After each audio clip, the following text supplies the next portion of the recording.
So today's story, let me get myself even.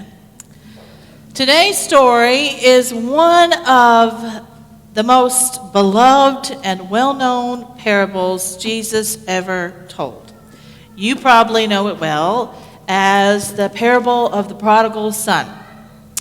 And the story happened because some Pharisees were grumbling about Jesus over the company he keeps. He hangs out with sinners and tax collectors. They say, chapter 15, now all the tax collectors and sinners were coming near to listen to him, and the Pharisees and the scribes were grumbling and saying, this fellow welcomes sinners and eats with them. And Jesus responds to this criticism by telling 3 stories back to back. Stories about lost things. First, he tells a story about a shepherd who loses one of his sheep, and he leaves the 99 and he goes searching for his lost sheep. And when he finds it, he comes back and he tells his friends and family, let's celebrate. I found my sheep. Then he tells a story about a woman who's lost a precious coin. She turns the house up searching for this coin, and when she finds it, she too goes to her friends and family and says, come on, let's celebrate. I found my precious coin. And the third story is the one that's a bit different. This is not about lost things, it's about lost people. And I invite you to read with me in your Bibles. It's Luke chapter 15, my favorite gospel. And I'm going to begin reading in verse 11, and I invite you to read along with me. It's long, but familiar, I'm sure. Jesus says, there was a man who had 2 sons, and the younger of them said to his father, Father, give me the share of the property that's coming to me. And he divided his property between them. And not many days later, the younger son gathered all he had and took a journey into a far country where he squandered his property in reckless living. When he'd spent everything, a severe famine arose in the country, and he began to be in need. So he went and hired himself out to one of the citizens of that country, who sent him into the fields to feed the pigs. And he was longing to be fed with the pods that the pigs ate, and no one gave him anything. But when he came to himself, he said, how many of my father's hired servants have more than enough bread, but I perish here with hunger? I will arise, go to my father, and I will say, Father, I've sinned against heaven and before you. I'm no longer worthy to be called your son. Treat me as one of your hired servants. And he arose and came to his father. But while he was still a long way off, his father saw him and felt compassion and ran and embraced him, kissed him. And the son said to him, Father, I've sinned against heaven and before you. I'm no longer worthy to be called your son. But the father said to his servants, bring quickly the best robe, put it on him. Put a ring on his hand and shoes on his feet. Bring the fattened calf and kill it, and let us eat and celebrate. For this, my son, was dead and is alive again. He was lost and is found.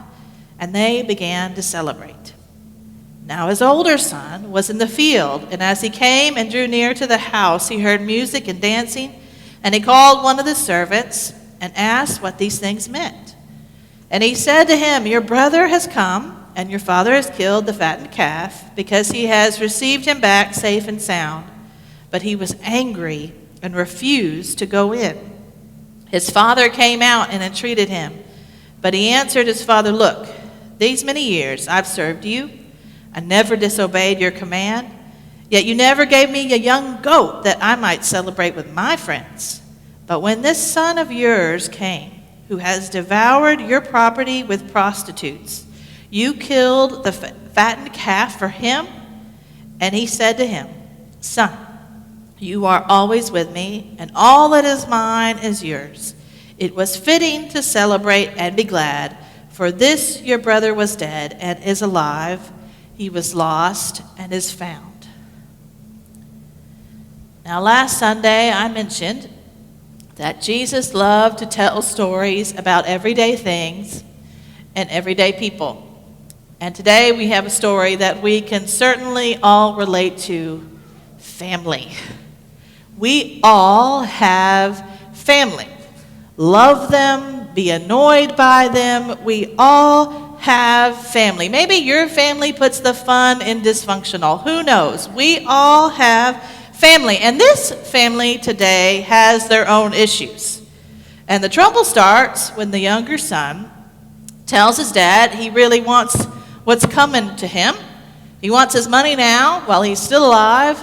He takes this inheritance and he runs off and spends it on what Jesus calls reckless living.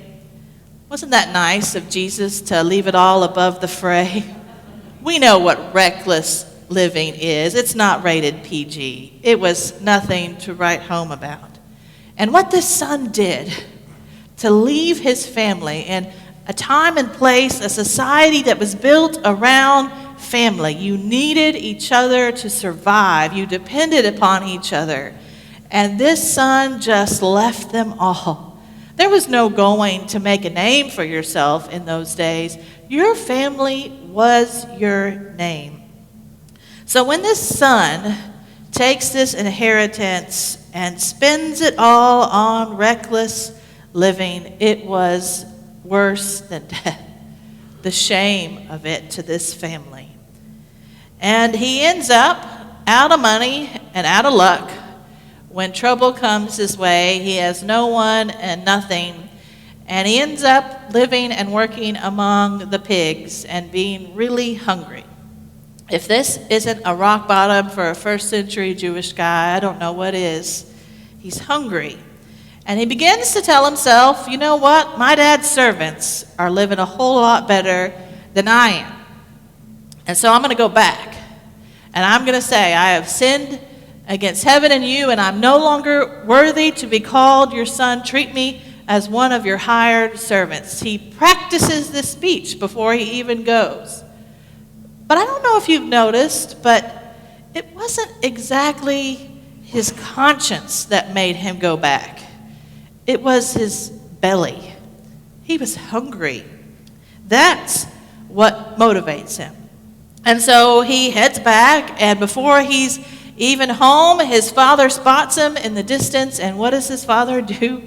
His father goes running to him.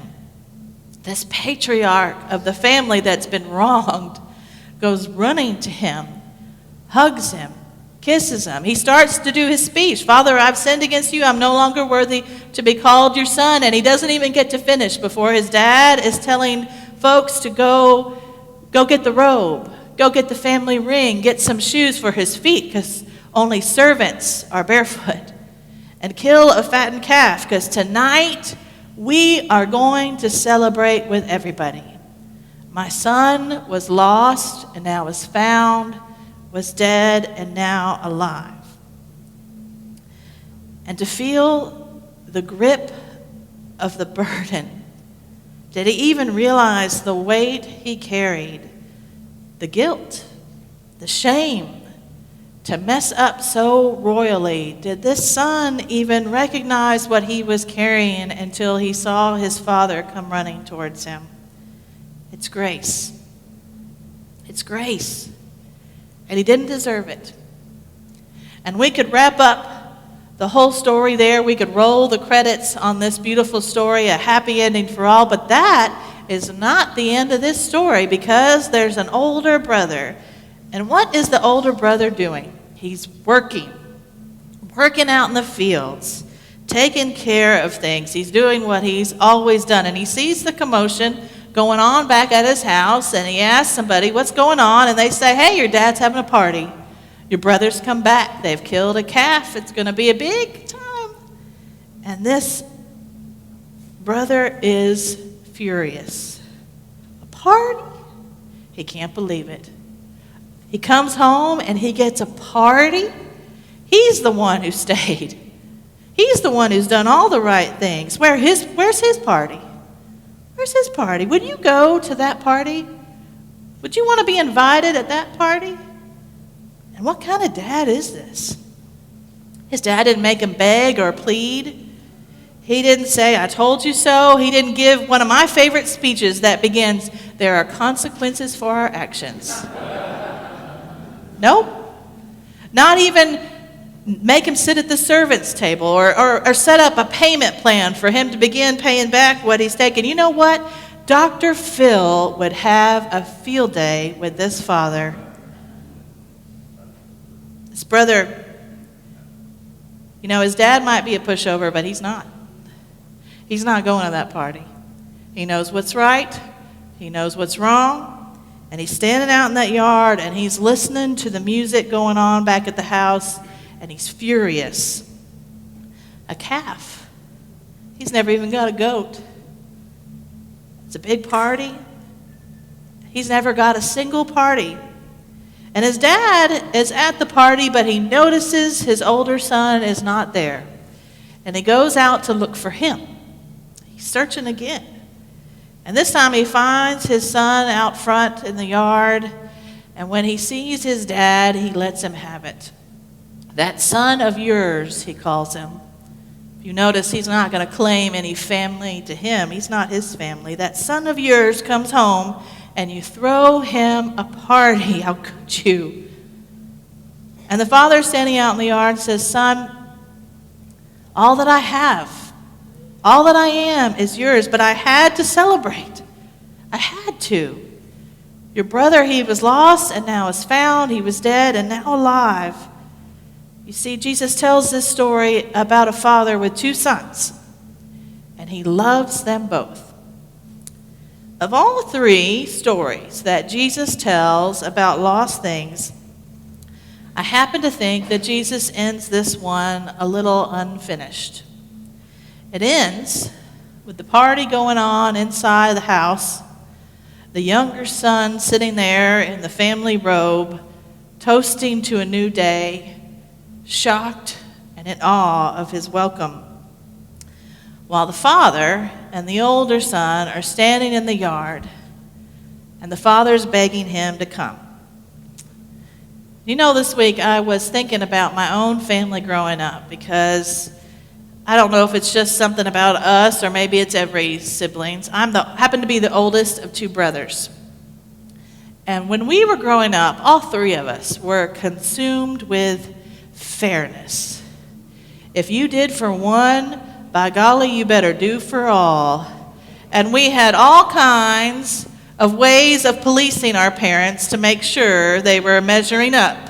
And we had all kinds of little tiny rules that were created to keep fairness in our little family society, or maybe just to keep our parents from losing their minds. But, simple things like if you get to cut the cake, they get to decide which piece they take first. We had rules about our dinner dishes rotation. We had rules about how you got to sit in the front seat. We were consumed with fairness. I think probably one of our favorite sentences was, "It's not fair." And you know what? I'll just say it. This party that he's throwing, it's not fair. It's not fair. And I think it sometimes can feel really good to stand out in that front yard and to know you're right. To know that at the end of the day, you think what we get is what we deserve. And we earn it. And we earn it. And there's that good-for-nothing younger brother sitting in the house, and he didn't deserve that welcome. He didn't deserve that party. After all he had done, after all he had put them through, it seems like this father sure is letting him off the hook. What kind of parent would do that? Of course, Jesus isn't trying to give us parenting advice. He's trying to tell us about God, about who God is, and how God operates. And according to this, God is a father who's so excited to see you that he comes running, tears in his eyes, arms wide open. God is like a father who can't enjoy the party until you're there too. What this father seems to care about is reunion. Lost sheep, lost coins, lost sons. What this father seems to care about is that once was lost, now is found. This father has 2 sons, and he loves them both. And you know what? I think I can hear it. Do you hear it? I hear music. And you know what? I bet the food is amazing. And there's laughter and a whole lot of tears. Won't you come? Won't you come? All these years later, I think Jesus is still waiting for our answer. Amen.